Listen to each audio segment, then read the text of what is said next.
me veo que sí trajo su plan de trabajo y como decía la convocatoria se le va a dar, en la convocatoria decía 5 minutos, pero se le va a dar si usted desea utilizar los 2 minutos más, o sea, 7, para que pueda concluir de mejor manera.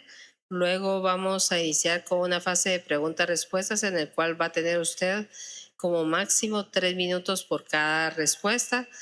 Vamos a ser muy estrictos con el tiempo por respeto a los demás postulantes. Usted puede llevar su control de tiempo con el cronómetro que está ahí. Entonces la dejamos en el uso de la palabra.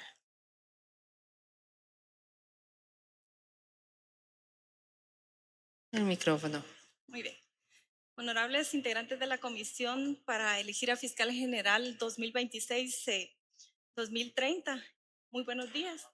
Es para mí un honor estar el día de hoy frente a ustedes, bastante motivada, con mi admiración profunda hacia ustedes por la forma profesional que han llevado este proceso. Hoy me presento no solo como una profesional del derecho, sino también como una servidora pública al servicio de nuestro país, Guatemala.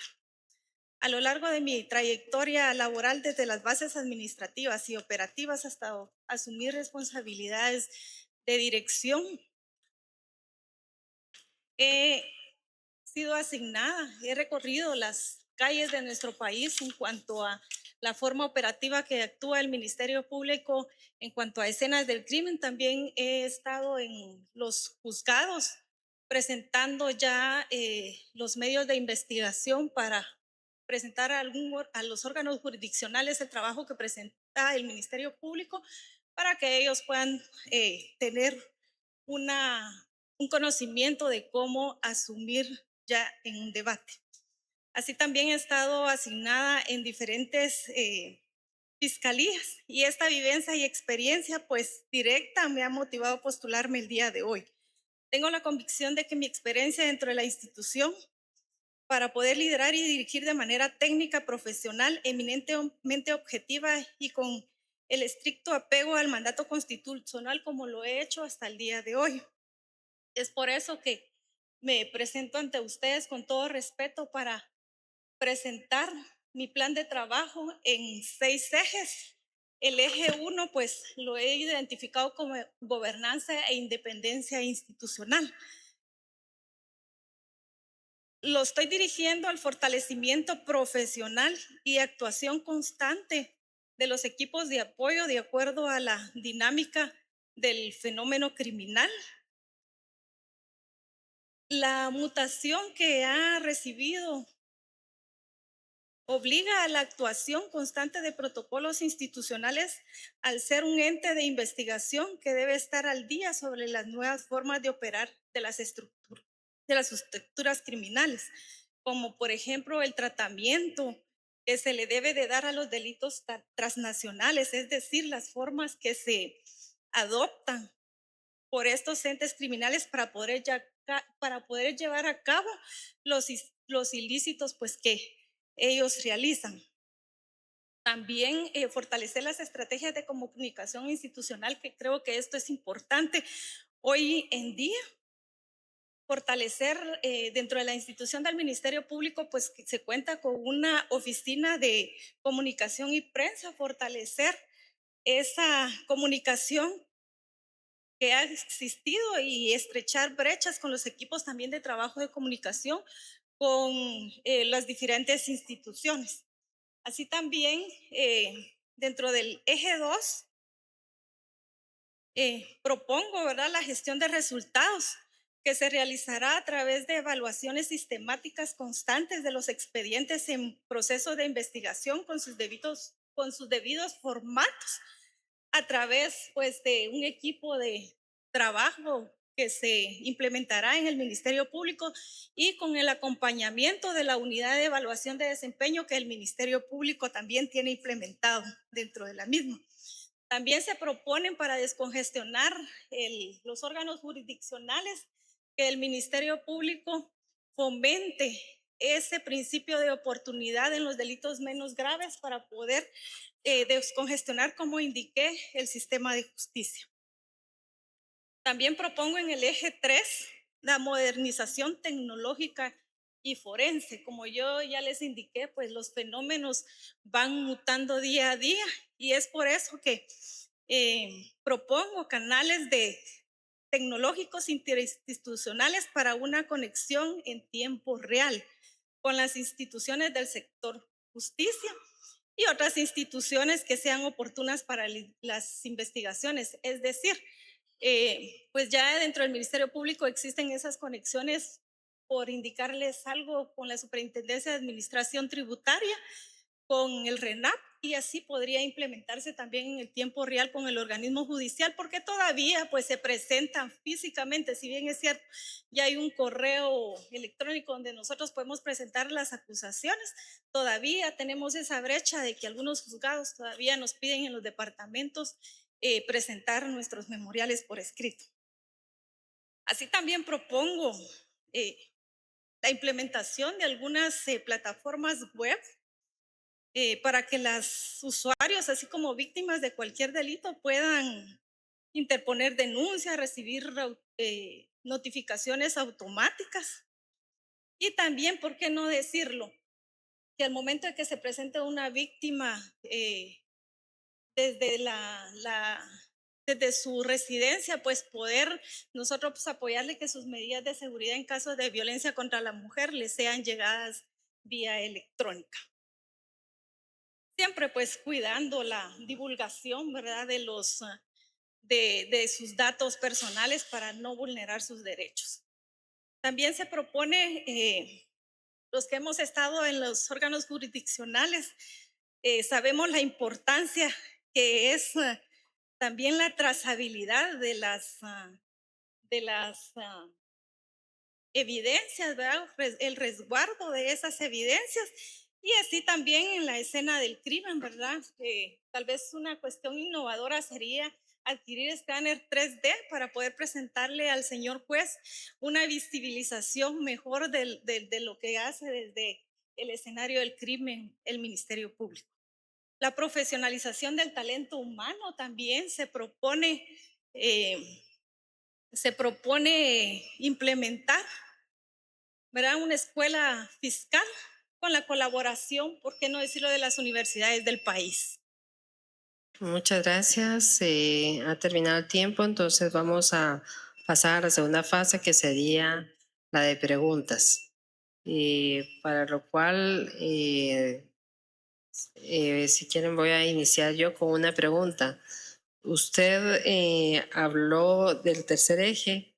Entonces yo le preguntaría qué medidas técnicas adoptará para asegurar la trazabilidad en la que usted estaba hablando, la cadena de custodia y el control de calidad en la investigación.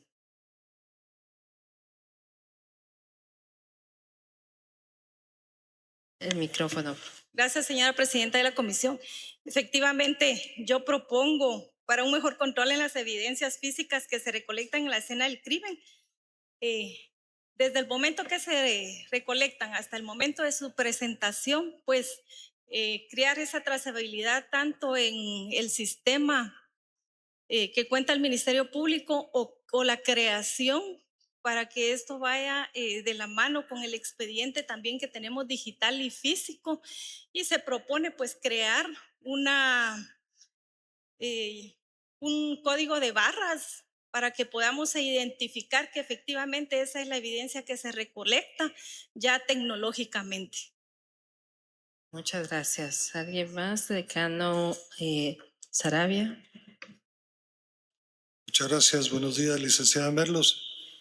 El día de ayer un equipo de expertos independientes expusieron ante esta comisión la ineficiencia del Ministerio Público, reflejando una efectividad muy baja, algo así como 6% mencionaron. Sin embargo, veo que usted reporta una efectividad del 99% de los casos que administró en la región 3 Norte, lo cual contrasta dramáticamente contra lo que yo percibí de la presentación de ayer. Y quería preguntarle, ¿a qué se refiere con una efectividad del 99%? Gracias. Así es, referente a su pregunta, el 99%, nosotros tenemos una unidad de evaluación de desempeño y ellos hacen un análisis en cuanto al sistema de la calidad de investigación que se realiza en cada expediente. Es decir, que desde mi experiencia yo voy a las mesas de trabajo de cada eh, agente fiscal, de cada auxiliar fiscal y se verifica si se está realizando la investigación objetivamente y las salidas procesales oportunas. Es decir, de que si un expediente se solicita una desestimación que cumpla con los medios de investigación requeridos. Por ejemplo, si el Instituto Nacional de Ciencias Forenses a mí me indica, mire, se denuncia una agresión sexual, pero el Instituto Nacional de Ciencias Forenses a mí me indica, no hubo de conformidad al dictamen. Entonces, probablemente hubo otro tipo de delito, no una agresión sexual.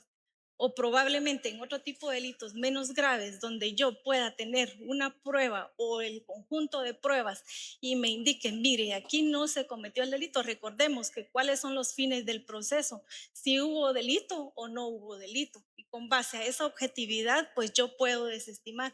Y esa es la labor que yo he realizado en la región 3 Norte y en las otras fiscalías que he estado, darle continuidad a ese y que sea de forma objetiva las investigaciones que se realizan. Y conforme a la efectividad de cada uno, pues también me califican a mí esa efectividad de evaluación de desempeño. Muchas gracias. Muchas gracias. ¿Alguien más que desee preguntar? Decano Cordón. Muchas gracias. Buenos días, Magíster Merlos. Leyendo su plan de trabajo, me llama mucho la atención en el apartado de conclusiones la afirmación que hace, que es bastante crítica, lo voy a decir así, y la voy a leer textualmente. El Ministerio Público enfrenta un deterioro sostenido en su credibilidad, derivado de percepciones de politización, selectividad en la persecución penal y tensiones con actores nacionales e internacionales. Termino la cita. Usted actualmente es fiscal regional de la región 3 Norte. Siendo una funcionaria de alta jerarquía a lo interno de la institución, ¿a qué se puede deber esto y qué podría ser, en su caso, la fiscal general, si usted fuera la designada, para superar esta crítica pues, tan profunda que usted hace en sus conclusiones? Gracias.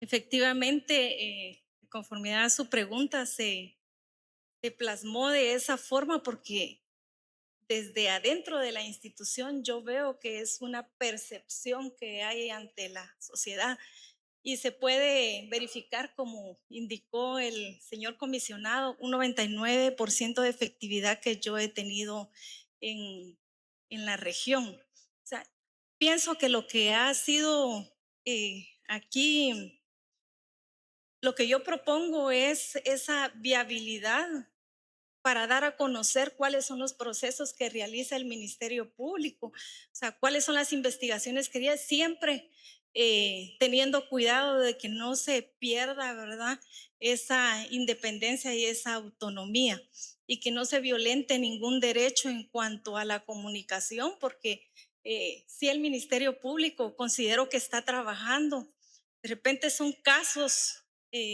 aislados en donde se tiene esa percepción que no se trabaja. Pero si nosotros hacemos un análisis en cuanto al sistema y en cuanto a ver los procesos que tenemos dentro de las mesas, yo creo que se está trabajando de forma objetiva. Esa es mi propuesta, sentarme con medios de comunicación, con medios de las instituciones y ver también, ¿por qué no decirlo?, donde convergen todas esas instituciones en la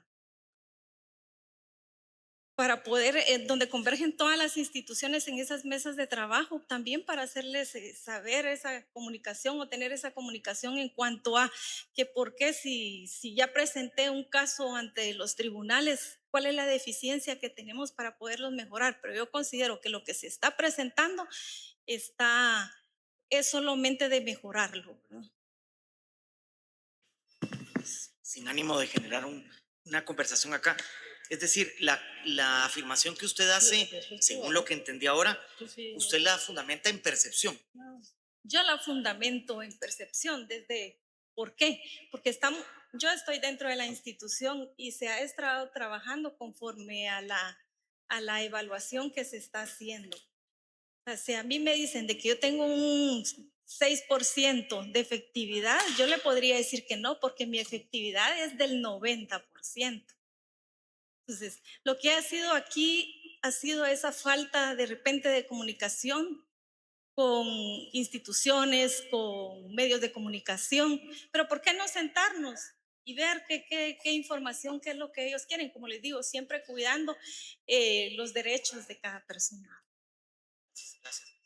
Muchas gracias, señora secretaria. Eh, Refiriéndonos a la evaluación de la efectividad del trabajo de fiscalías, podríamos decir que es necesario que las desestimaciones no formen parte de esa efectividad, porque en realidad son casos que nunca nacieron a la vida jurídica, ¿verdad? Si quitáramos las desestimaciones de esos niveles de efectividad, ¿cuáles serían los parámetros reales a ponderar en una evaluación de eficiencia fiscal según su criterio? Muchas gracias, señora comisionada. Referente a su pregunta, yo como fiscal general no podría quitar esos parámetros, porque recuérdese que una desestimación no es dejar impune un expediente. Una desestimación, a mi criterio, es llevar esa reparación digna a las víctimas. Por ejemplo, en un hecho de tránsito donde fallece una persona, yo puedo desestimar ese expediente, pero cuando yo ya agoté el principio de oportunidad y ya hubo una reparación digna a las víctimas. A eso se refiere, no se refiere a que el Ministerio Público deje de hacer, desde que ingresa la denuncia yo la voy a desestimar, no. Lleva un proceso en cuanto a, por ejemplo, falleció alguien, llegar a la escena del crimen, la necropsia, el dictamen respectivo, y ya pues ahí dentro de las propuestas que se realizan es las salidas alternas también, ¿verdad? Podría ser un criterio de oportunidad, una medida desjudicializadora. Entonces, se tendría que hacer el análisis en cuanto a usted dice cuánto es el porcentaje que ingresan de denuncias graves y cuánto se le da resolución a esos casos. Que yo considero que también se le ha dado un asesinato, tenemos ¿qué le digo? En la región, ¿verdad? De que de 5 asesinatos de repente 1 o 2, porque el Ministerio Público agota la investigación, es decir, va a recabar los medios con testigos, con cámaras. Entonces, no se hace una desestimación, sino que se hace un archivo porque la misma ley nos lo permite y luego atraer ese expediente si surgen nuevos medios de investigación. Entonces, yo no pretendería hacer como una estadística en cuanto a eso. O sea, los expedientes los trabajaríamos, ¿verdad, licenciada? Muchas gracias. ¿Alguien más? Decano Lepe. Muchas gracias, señora Presidente. Maestra Merlos Moya. Me gustaría, usted es parte de la institución del Ministerio Público actualmente, ¿verdad? Y ocupa un cargo de carrera fiscal. Me gustaría saber cuál es su criterio sobre la situación actual de la carrera fiscal y qué acciones tiene consideradas para fortalecerla en caso de ser designada como fiscal general. Muchas gracias. En cuanto a su pregunta, en el eje 4, perdón, plasmé la profesionalización del talento humano como un plan estratégico para la institución, siempre tomando en cuenta que el personal humano de la institución pues es el activo más valioso que cuenta una institución, es decir, el Ministerio Público cuenta con muy buen personal, pero yo propongo porque todavía, por ejemplo, en el Ministerio Público se contrata a una persona y posterior se le da esa profesionalización. ¿Por qué no hacerlo antes? Porque el Ministerio Público no, y esa es una de mis propuestas, crear una escuela fiscal porque tenemos personal administrativo, técnico y fiscal. Y yo lo dividí en tres pasos. Por ejemplo, personal administrativo a través de convenios, realizar convenios con el Instituto de Administración Pública o en su caso con universidades con carreras administrativas públicas para que ellos tengan ese conocimiento al momento ya de estar en la institución, es decir, previo a, porque ahí se maneja en la administración pública todo lo es referente a la contratación, a los gastos que se realizan dentro de la misma. También al personal técnico con universidades del país con enfoque a las carreras afines a criminología, ¿verdad? Eso sería una propuesta innovadora. Y en el tema fiscal, pues con las diferentes universidades, a manera que de forma conjunta podemos crear una malla curricular que nos ayude en cada área de trabajo. Y esa, pues, profesionalización siempre tiene que estar en constante supervisión, ¿verdad? Para que ya estando dentro de la institución, ¿por qué no decirlo también? Crear convenios para diplomados, por ejemplo, de inteligencia y contrainteligencia, ¿verdad? Son diplomados muy bonitos que pueden ayudar al Ministerio Público en el quehacer que realiza de conformidad al mandato constitucional que se le ha encomendado. Muchas gracias. Muchas gracias. Entonces, con esto vamos a dar por concluida su entrevista. Le agradecemos mucho el tiempo y la van a acompañar. Gracias.